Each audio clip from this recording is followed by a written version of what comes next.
عامر صاحب ایک بڑی حیران کن چیز نظر آئی وہ یہ تھی، اور میرے خیال میں حکومت نے اس پہ زیادہ بات نہیں کی، لیکن ہمیں اس حلف برداری کی تقریب سے چند گھنٹے پہلے پتہ لگا کہ محسن نقوی صاحب اس کے اندر شرکت کرنے کے لیے جا رہے ہیں. ایون تو وہ جو مین تقریب تھی اس میں تو نہیں تھے، لیکن وہ جو ایرنا تھا جہاں پہ تقریباً کوئی 15-20 ہزار لوگ اکٹھے ہوئے تھے، وہاں پہ انہوں نے جا کے محسن نقوی صاحب نے شرکت کی. بعد میں رات کو ایک ڈنر بھی انہوں نے وہاں پہ اٹینڈ کیا. تو کیا یہ ایک سگنل ہے کہ ہمارے ملک کی اسٹیبلشمنٹ کے حوالے سے، موجودہ حکومت کے حوالے سے ہماری لائن سیٹ ہے، یا جس طرح عمران صاحب بھی کہہ رہے تھے کہ بھائی جو ہونا تھا وہ ہو گیا ہے، زیادہ امریکہ سے ہواؤں کے حوالے سے ایکسپیکٹ نہ کیا جائے؟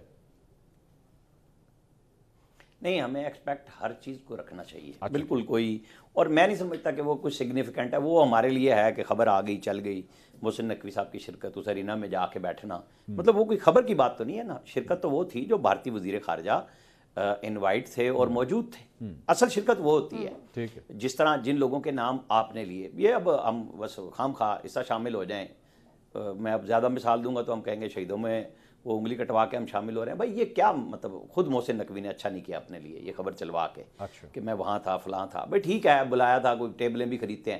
اصل ایشو یہ نہیں تھا. اصل ایشو وہ تھا جو پی ٹی آئی نے خود سے شور کیا ہوا تھا، انٹرنیشنل ان کی پوری برانچز نے شروع کیا ہوا تھا. کیونکہ سمینہ کہہ رہی تھی، بڑا اچھا لگا مجھے کہ کیا وہ صرف ایک وہی تھا جس کے آپ گن رہے ہیں ٹائم کو.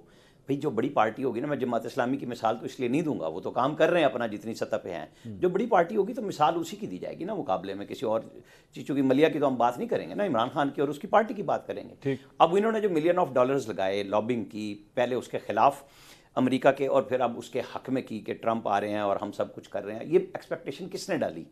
ان کے تمام یوٹیوبرز نے ڈالی، ان کے تمام سوشل میڈیا نے ڈالی کہ جناب وہ پوری فیملی کو آ رہا ہے، شرطیں لگا رہے ہیں. میں نے یہ اس بنیاد پہ بات کہی تھی کہ کس لیے. اس لیے آپ نے محسن نقوی کا سوال کر لیا تو ٹھیک ہے، ادروائز گورنمنٹ کی سطح پہ تو کچھ نہیں تھا ایسا.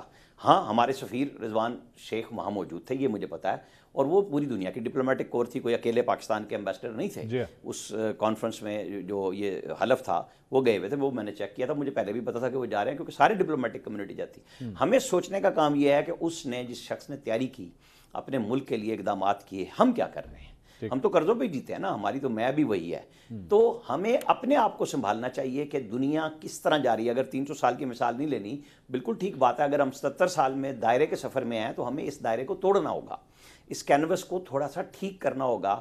یہاں پہ لوگوں کو بیٹھ کے بات کرنی ہوگی. جو عمران شفقت بات کر رہے تھے، اگر سیاستدان بیٹھ ہی گئے ہیں، جیسے مساق جمہوریت کے انہوں نے نام لیے بغیر کہا کہ بیٹھے تھے تو مکمکہ کیا. عمران خان اسے مکمکہ کہتے تھے. اور ایمنسٹی دینے کو جن کے گھر کل پی ٹی آئی گئی ہوئی تھی، شاہد خاقان عباسی نے جب ایمنسٹی دی اینڈ پہ، تو انہوں نے کہا یہ چور اور ڈاکوؤں کو دے رہے ہیں. اتفاق سے ان کی بہن نے لی اس میں ایمنسٹی. آپ کو یاد ہوگا علیمہ خان صاحبہ نے اس میں فائدہ لیا تھا اس کا. اب یہ جو ہمارے ہاں لفظوں کی کہانی ہے نا، یہ ہم سارے اچھی کر لیتے ہیں، لیکن اصل مسئلہ یہ ہے کہ اگر سیاستدان بیٹھ رہے ہیں انہیں موقع ملنا چاہیے راستہ بنانے کا، بجائے اس کے کہ مجھے 7 دن میں دو. گورنمنٹ نے کہا نہیں 7 ورکنگ ڈے، 27-28 کو ہوں گے، ہم اس کو کریں گے اور ہم کریں گے. میرے حساب کتاب میں یہ راستہ بننا چاہیے. عامر صاحب یہ جو آپ فرما رہے ہیں کہ سیاستدانوں کو موقع دینا چاہیے، لیکن کیا واقعی سیاستدان یہ موقع تلاش کر رہے ہیں؟ لیکن مطلب کہنے والے تو یہی کہتے ہیں کہ جناب اصل جو گفتگو ہو رہی ہے، اصل جو مذاکرات ہو رہے ہیں، وہ تو اس وقت پاکستان تحریک انصاف اور اسٹیبلشمنٹ کے درمیان کہیں اور ہو رہے ہیں. یہ تو صرف ایک دکھاوا ہے کہ جناب حکومت اور پی ٹی آئی آمنے سامنے بیٹھی ہوئی ہے.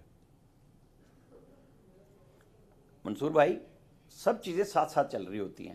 میں نے تو عمران خان سے براہ راست اپنے رپورٹر عمران اصغر سے سوال کرایا تھا، ٹھیک ہے، کہ آپ کے پاس میسج کون لاتا ہے، کس کا میسج لاتا ہے، کون ملا آپ سے جب آپ 7 بجے صبح تیار ہوتے ہیں، ورنہ تو آپ عدالت کے بلانے پہ جلدی پہ بھی نہیں آتے. تو انہوں نے مسکرا کے کہا کہ میرے پاس انڈائریکٹ میسج آتا ہے، اور جو لاتا ہے میں اس کا نام بھی نہیں بتاؤں گا، جس کا میسج آتا ہے میں اس کا بھی نہیں بتاؤں گا. یہ سزا سے پہلے کی بات بتا رہا ہوں. اور سزا سے پہلے جب پوری کمیٹی ملی تو انہوں نے کہا سزا ہو بھی جائے تو ہم ملیں گے.